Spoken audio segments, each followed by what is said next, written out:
all, you may take your seats mga kapatid.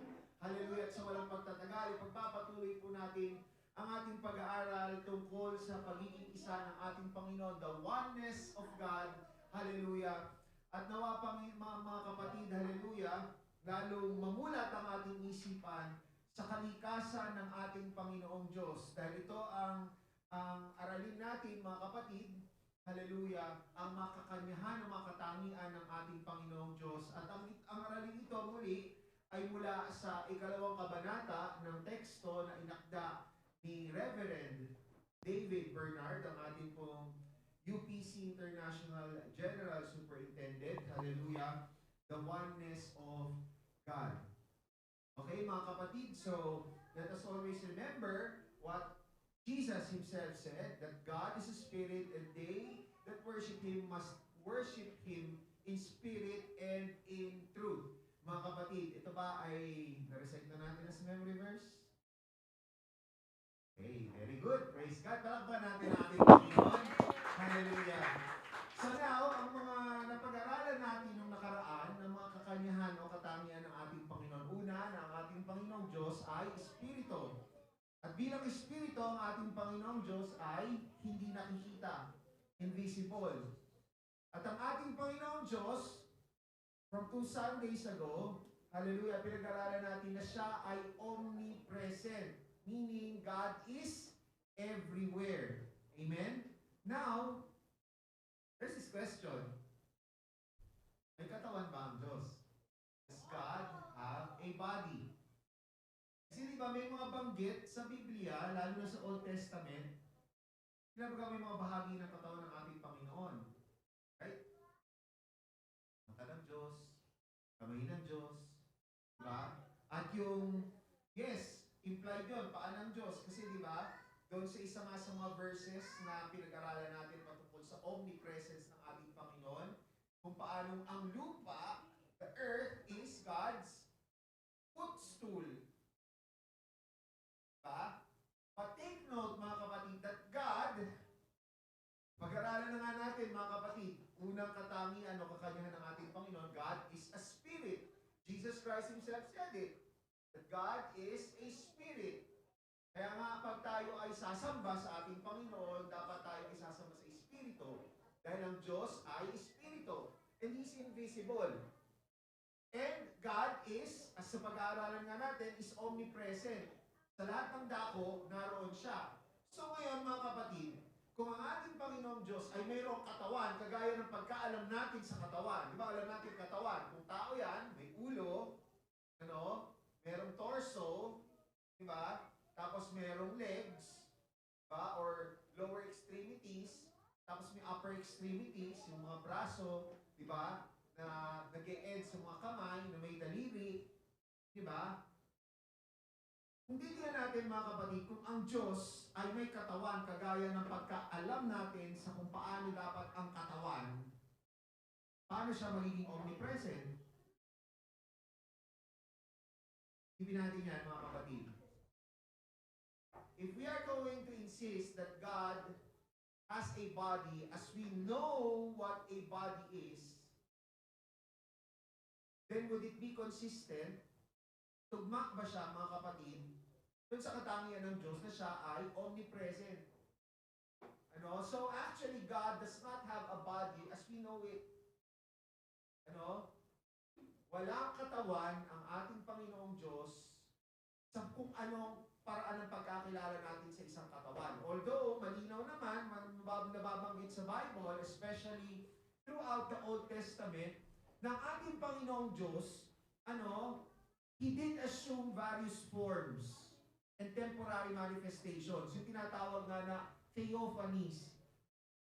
Later on sa ating pag-aaral sa akdang ito, mga kapatid, hallelujah, pag-aaralan natin yung mga theophanies or yung mga manifestations. But those were only temporary, not permanent manifestations ng ating Panginoong Diyos. Halimbawa, yung pillar of fire, di ba? Yung burning bush, di ba? Hindi naman tipong nung nag-manifest ang ating Panginoong Diyos kay Moses as the burning bush. Di ba? Hindi naman naging permanente ng ating Panginoong Diyos burning bush, di ba? Hindi. So it was only a temporary manifestation. So may mga temporary manifestations ang ating Panginoon pag nais niyang magkaroon ng visible representation para magpakita sa mga tao, especially mga kapatid. Until such time that Jesus Christ was born, nung ating Panginoong Hesukristo, na alam natin ang ating Panginoong Hesukristo ay ang pagkakatawan ng Panginoong Diyos. So bago ang ating Panginoong Hesukristo ay pinanganak, walang bodily manifestation, permanent. Let me take note of that, permanent. Walang permanenteng katawan, or manifestation, pagkakatawan ang ating Panginoong Diyos. Ulitin ko, bago ang ating Panginoong Hesukristo. Now, ulitin ko, mababasa natin, baka sabihin, may mga nababasa ako, ang Panginoong Diyos, may mata, may kamay, may braso, may paa, may puso, di ba? At iba pang mga bahagi ng katawan. Di ba? Take note that those scriptural references to those body parts, sa labas ng mga theophanies or temporary manifestations at sa labas ng New Testament. Kasi sa New Testament, nagkatawang tao na talaga ang ating Panginoong Diyos. May katawan na talaga kung paano yung pagkakala natin sa physical na katawan ng tao. Kasi nga, nagkatawang tao. Incarnation ng ating Panginoong Diyos, ang ating Panginoong Hesukristo. Ngunit, labas sa ating Panginoong Hesukristo, especially sa Old Testament, yung mga banggit na ang Diyos ay may mata, may kamay, may braso, may paa, may puso, at iba pang bahagi ng katawan ng tao, ito mga kapatid ay figurative language. Ano ba sa Filipino? Sorry, nakalimutan ang Filipino. Yan ba yung tayutay? Yan ba yun? Tayutay, figurative language. Diba? So, hindi siya dapat, ang figurative language, hindi siya tinetake literally. Or anthropomorphisms. So, anthropomorphism is a specific kind of figurative language.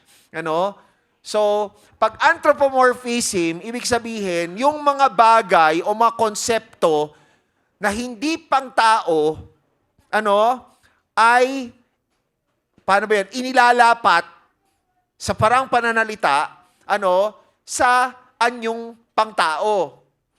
Okay? So, yun yung tinatawag na anthropomorphism, figurative language. And figurative language ay hindi siya dapat iniintindi or ini-interpret sa literal nitong sense. So, take note mga kapatid, ang Biblia gumagamit ng figurative language or tayutay, tama ba? Baka nagkakamali ako, correct tayo ng mga Filipino majors, So, ang Biblia gumagamit ng figurative language upang mas madali nating maunawaan at maintindihan ang mga kakanyahan, ang mga katangian, ang mga kakayahan ng ating Panginoong Diyos. Kasi nga, mga kapatid, tandaan natin, ang isipan ng tao ay limitado. Diba? So, kung ang ating Panginoong Diyos, ang kanyang mga katangian ay ilalahad sa kung ano yung totoo, infinite ang ating Panginoon. Hindi natin malilimitahan sa kahit na anong paraan. Hindi yan makokomprehend ng utak ng tao. Hanggang ngayon nga, mga kapatid, kahit ang Biblia na mismo ay gumagamit ng kaparaanan para mailahad ang mga katangian, ang mga kakanyahan ng ating Panginoon sa paraan na limitado para mas maintindihan ng isip ng tao. Pero may ibang mga tao hanggang ngayon, either hindi pa rin nila maintindihan or ayaw nilang intindihin. Yun ang nakakalungkot doon. Di ba?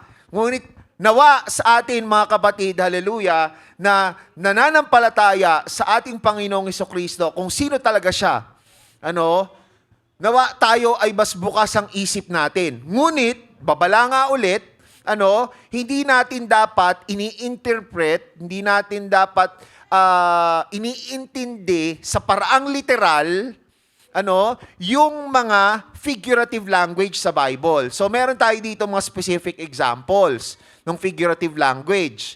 Okay, napatungkol sa mga bahagi ng katawan ng ating Panginoon. First, the heart of God. Okay, sino po sa atin ang gusto magbasa ng Genesis chapter 6 verse 6? Genesis 6:6. Sister Lori? And it repented the Lord that he had made on the earth, and it grieved him. At his heart. Malinaw, di ba? Sister Lori, nabasa ni Sister Lori at nababasa nyo ngayon. Nabanggit doon sa verse na yon. Heart ng ating Panginoon. Okay? So take note mga kapatid, tong heart na to, ang tinutukoy nito ay yung intellect at yung emotions ng ating Panginoon. Ano? Hindi yung nasa loob ng ating dibdib na tumitibok para ang dugo ay dumaloy sa iba't ibang bahagi ng katawan natin. So, the heart of God, in Genesis, examples lang to, in Genesis chapter 6, verse 6, and Genesis 8:28, should not be interpreted as that blood-pumping organ inside our thoracic cavity. Ang nagpaka-biology, thoracic cavity nilagay. Thoracic cavity, di ba, nararamdaman natin, ito, yung dibdib natin, di ba, may tadyang yan. Yung tadyang natin, kung tutuusin, parang it forms what is known as the rib cage, 'di ba? Para siyang hawla, 'di ba? At nasa loob ng hawla na 'yon, yung ating dalawang baga, nandoon din yung puso, nasa may bandang gitna, 'di ba? So yung pinaka-espasyo na 'yon, yung tinatawag na thoracic cavity.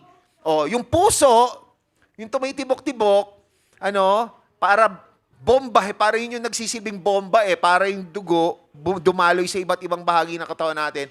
Mga kapatid, hindi yon yung sense nung salitang heart doon sa Genesis chapter 6 verse 6 at Genesis 8:21.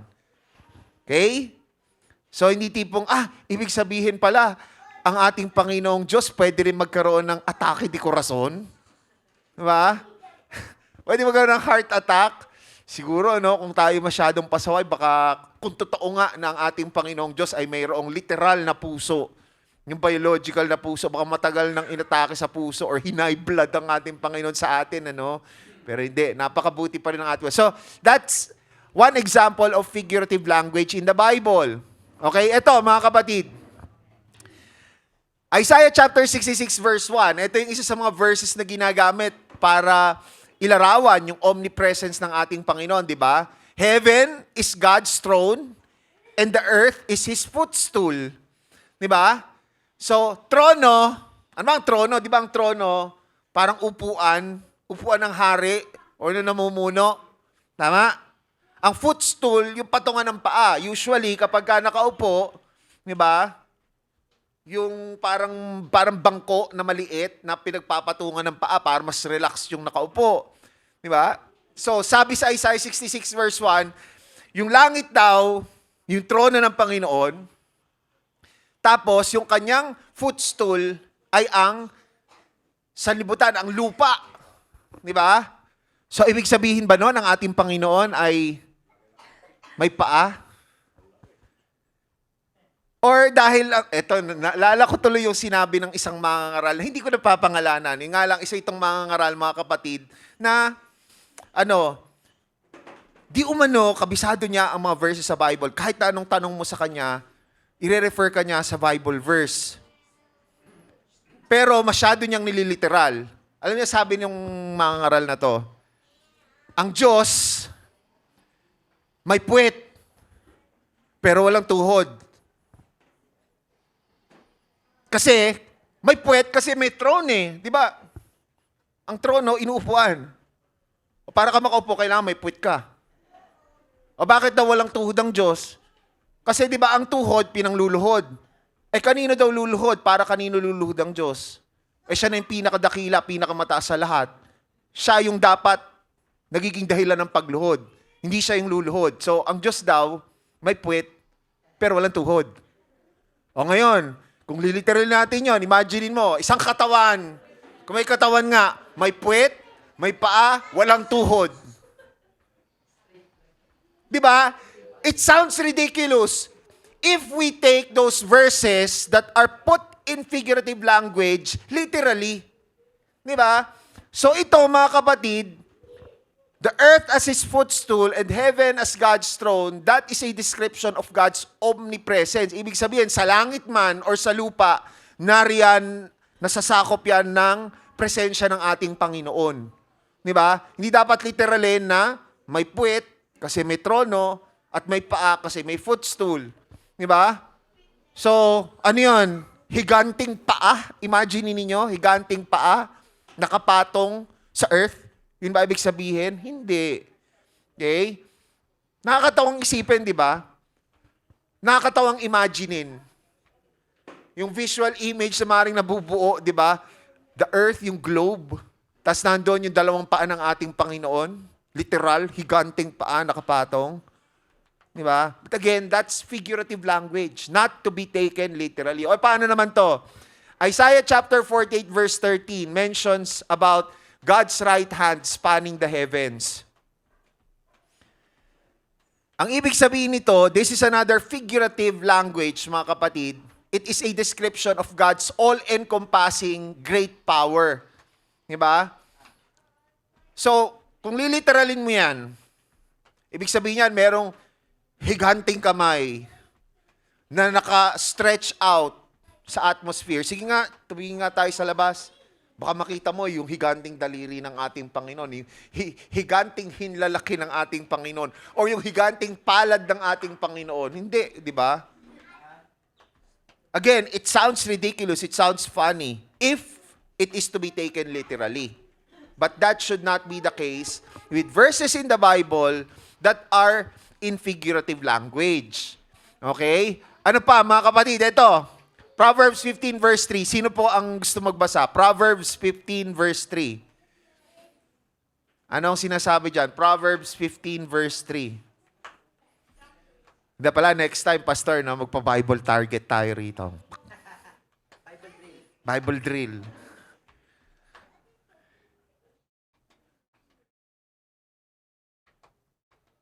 Proverbs 15 verse 3. Brother Ray?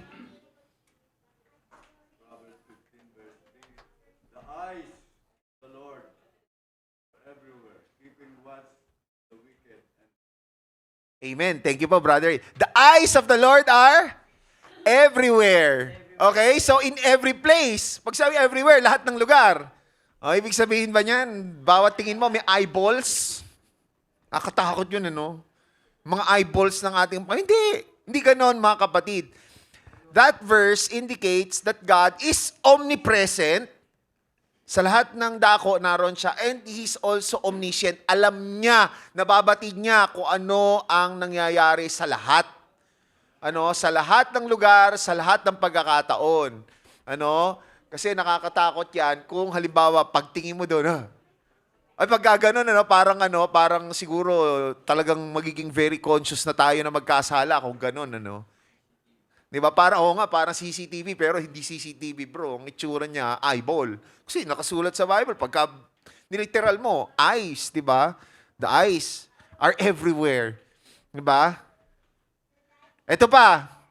Punta naman tayo New Testament. Sa New Testament, pakibasa, Luke 11 verse 20. Anong sabi dyan? Luke 11 verse 20.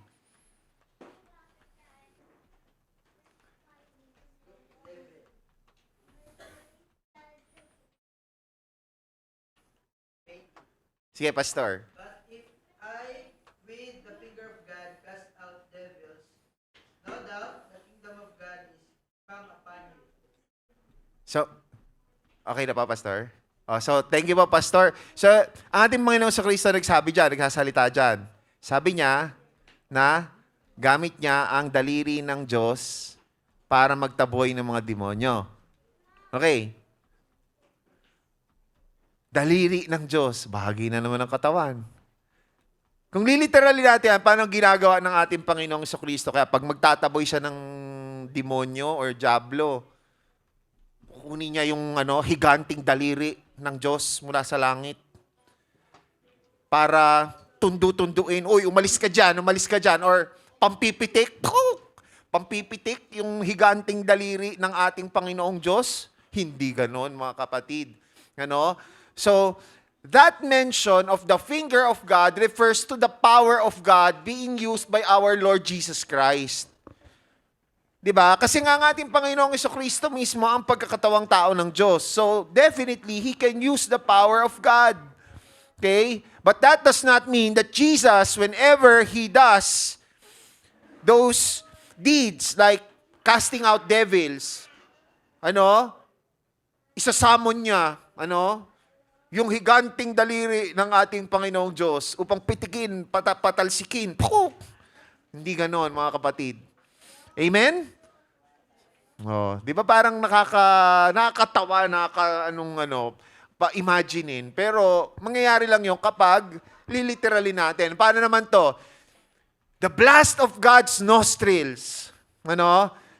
It was mentioned in Exodus chapter 15 verse 8. Okay? The blast of God's nostrils. Uy, may ilong. Di ba nostrils, butas ng ilong? So, ibig sabihin, mga kapatid, that blast of God's nostrils, para suminga ang Panginoon, makikita mo, napakalaking, dalawang balaking butas ng ilong. Di ba? Di ganon, mga kapatid,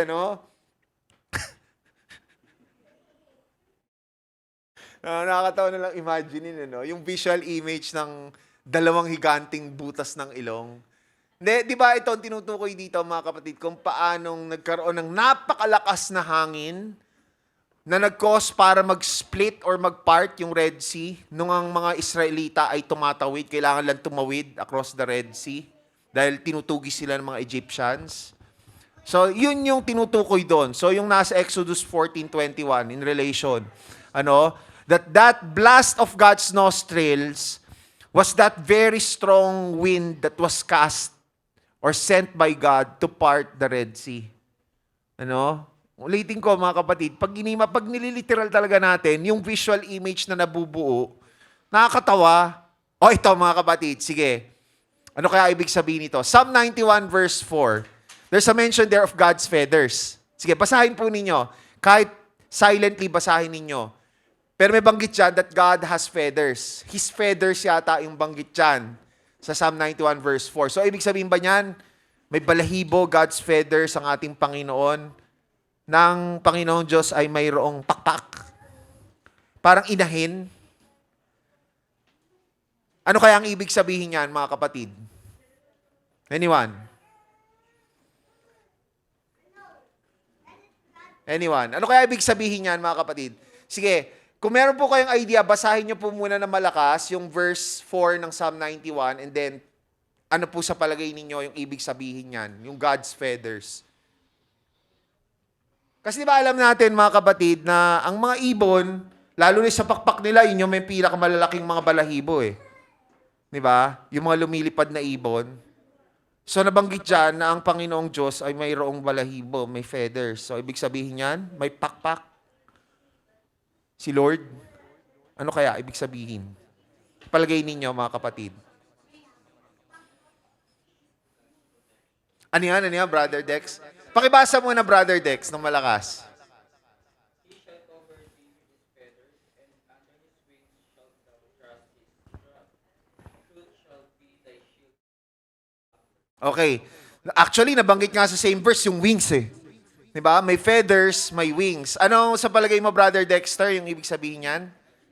Yun, ang proteksyon ng ating Panginoon. Yun yung tinutukoy doon sa wings, feathers. Kasi di ba alam natin, mga kapatid, kung paanong, nakita na ba kayo ng inahin? Inahing manok. Di ba? Ang inahing manok, kahit nga sa mga itlog niya, protective yan. Naalala ko, nung ako'y bata pa, mga kapatid, dahil nire-renovate na yung bahay namin noon, may time na doon kami tumira sa Binyan. Parang at least isang buwan kami nakatira sa Binyan, doon sa mga kamag-anak namin. Tapos merong isang beses, hindi ko naman alam, may manok. Hindi naman ako takot sa manok, Mahilig nga ako sa manok, hindi ko kinakain lang ng manok, ha. Mahilig ako yung hayop na manok, ha.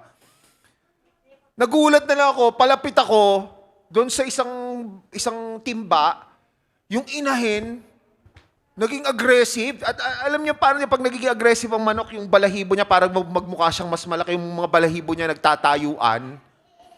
Tapos sumugod sa akin, dinapatakbo naman ako palayo. Tapos maya pumunta siya doon sa timba, tapos tinakpan niya nung nung pakpak niya, nung mga balahibo ng pakpak niya. Maya-maya, nung nakalma na yung manok, sinilip ko, ay, nangitlog pala doon, may mga itlog doon sa timba. Ganon mga kapatid, ka-protective ang mother hen.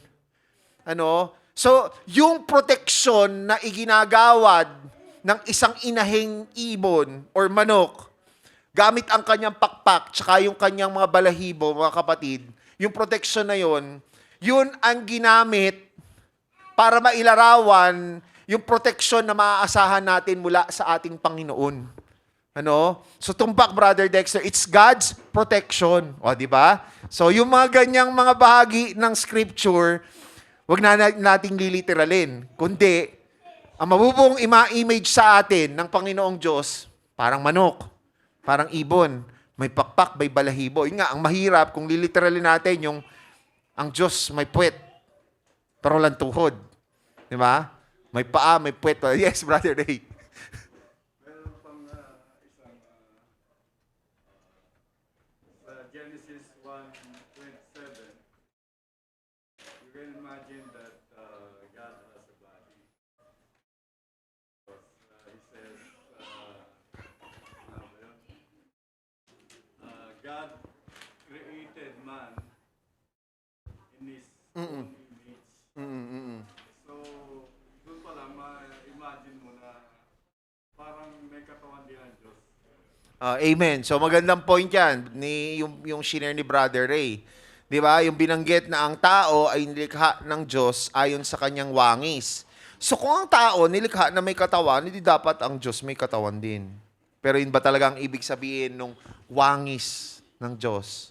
'Di ba? Kung saan tayo ay hinihalin tulad. 'Di ba?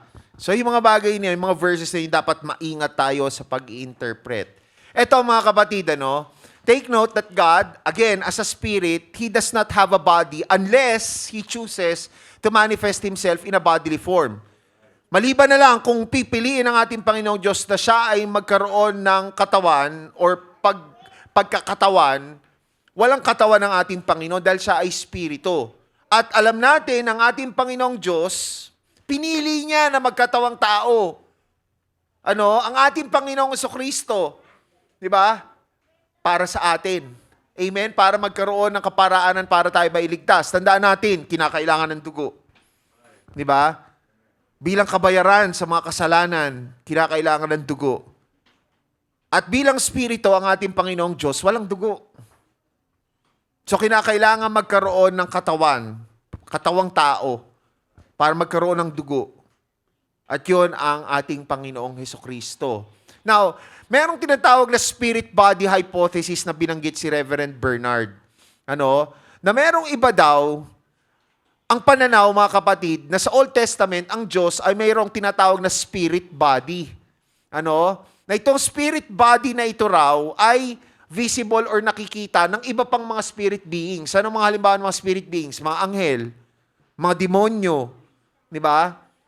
Kasi makikita naman may mga verses natin na, ay, nakikita ng anghel ang ating Panginoong Diyos. So, ibig sabihin, meron siyang physical or meron siyang some kind of form na visible sa mga angels. Ganon din ang demonyo. Di ba?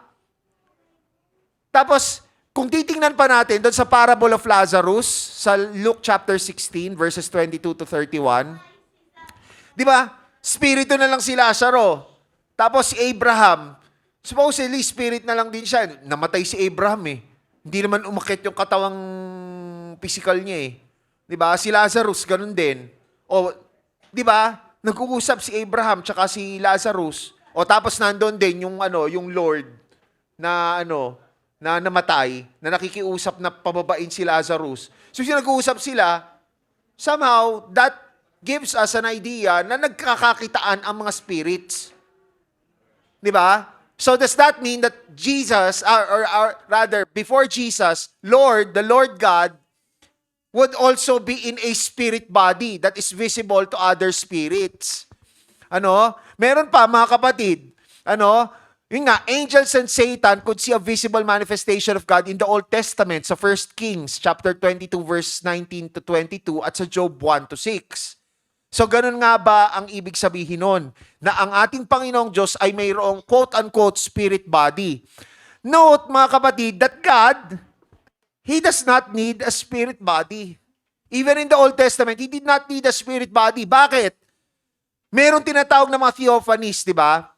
Yung pag mga manifestations ng ating Panginoon, kung gusto niyang magpakita sa tao, especially in the Old Testament. Why couldn't He do that? Why couldn't He do the same for spirit beings? Diba? So hindi kinakailangan magkaroon ng ating Panginoon ng spirit body, para siya ay magkaroon ng visible manifestation sa mga spirit beings. Kaya mga kapatid, maari doon sa mga pagkakataon na banggit sa Bible na ang mga anghel, tila baga nakita nila ang ating Panginoong Diyos, ang diablo, kahit si Satanas, nakita ang ating Panginoong Diyos. Perhaps, during those points, God may also have manifested Himself, as theophanies to spirits, just as He did to humans.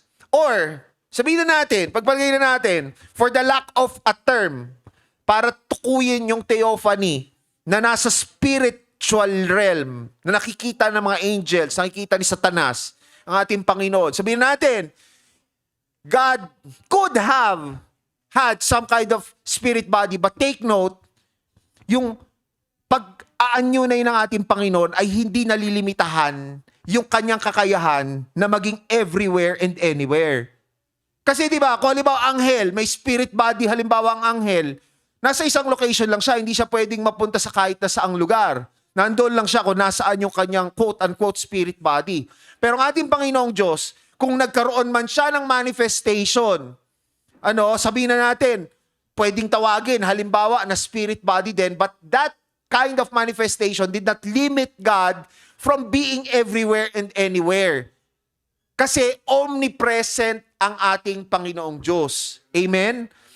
So now, God's omnipresence means He could have appeared simultaneously to people on earth and to angels in heaven. Nakapagpakita ang ating Panginoon as theophany sa tao, nakapagpakita rin at the same time, at the same point in time, ang ating Panginoong Diyos sa mga spiritual beings, sa spiritual realm. Kasi kung halimbawa, limited, theophany, nandyan, burning bush, ibig sabihin, hindi na nakikita ng mga anghel ang ating Panginoon sa langit. Hindi ganon. So yung theophanies, whatever manifestation God may have, especially in the Old Testament, that did not limit the omnipresence of our Lord God. But please take note that in the New Testament, and we should be thankful and we should feel very blessed about this, that in the New Testament, that omnipresent God has chosen to reveal Himself fully through our Lord Jesus Christ. Amen? Colossians chapter 2 verse 9. Can you quote that? Yun ang ating memory verse. Kung hindi pa natin siya memory verse, Colossians chapter 2 verse 9. For in Him dwelleth the fullness of the Godhead bodily. Di ba? Fullness of the Godhead dwelt in our Lord Jesus Christ. Kaya walang anumang possibility na pwedeng ihiwalay ang ating Panginoong Diyos sa ating Panginoong Jesucristo. At wala kailanman na visible na pagkakatawan ang ating Panginoong Diyos, na tumagal, naging permanente outside our Lord Jesus Christ. Amen? So now, our memory verse assignment, kung hindi pa natin siya kabisado, Colossians chapter 2 verse 9. Basahin nga po natin lahat ng malakas, Colossians chapter, para matulungan tayo na makabisado na natin siya. Amen? Colossians chapter 2 verse 9.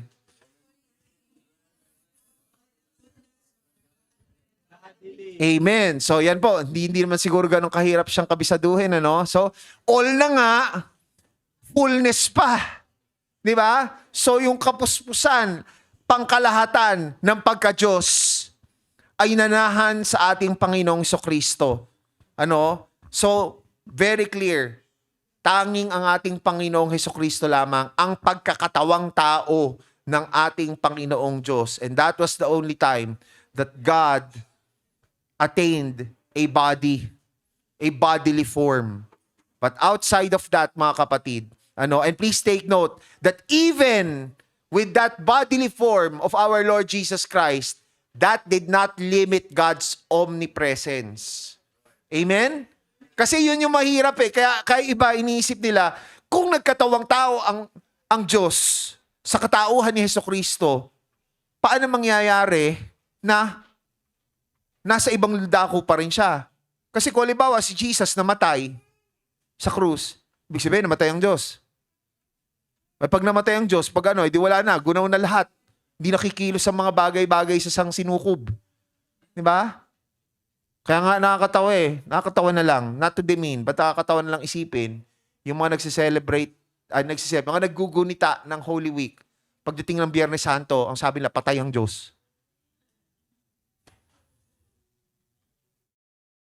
Di ba? Kung namatay ang Diyos, wala na. Everything will fall apart. Pero hindi eh. Di ba?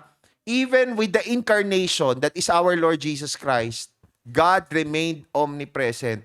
God remained omnipotent, mga kapatid. So, ito po ang memory verse assignment natin for next Sunday. Palakpakan po natin ating Panginoong Kristo. Thank you, Jesus. Hallelujah. And I invite everyone to all stand, hallelujah, as we have our closing prayer.